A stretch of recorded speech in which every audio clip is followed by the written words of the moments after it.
In today's video, I'm going to teach you how to write above a line in Google Docs if you've ever needed to show something like X bar in statistics, denote a complex conjugate, or add a simple overline for emphasis. Google Docs makes it easy using the built-in equation tool. Let's walk through it from a blank page so you can follow along confidently.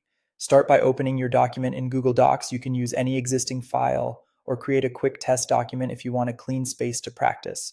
Once your document is open, look to the top menu bar. Click Insert and then choose Equation. As soon as you do, Google Docs will drop an equation box into your document and reveal an equation toolbar. This is where you can type math-friendly commands that Docs understands. Inside the equation box, type a backslash followed by the word overline, like this, \overline. Immediately press the spacebar. Pressing the spacebar is important because it tells Google Docs to convert that command into the overline formatting. You should see a small placeholder or cursor indicating it's ready to apply a line above whatever you type next. If nothing happens, make sure your cursor is still inside the equation box and that you type the command correctly with the backslash at the beginning. Now type the text you want to appear with a line above it.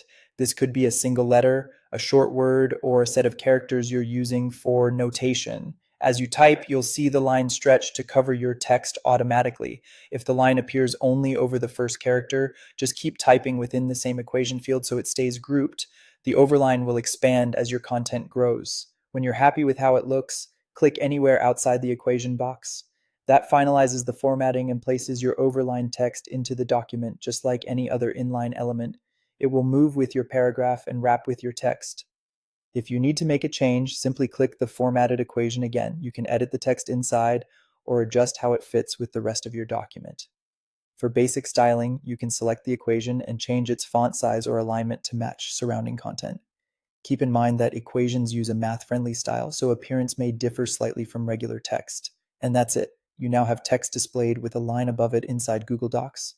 Perfect for math notation or special formatting. If you found this tutorial helpful, don't forget to like this video and subscribe to my channel for more Google Docs tips and tutorials.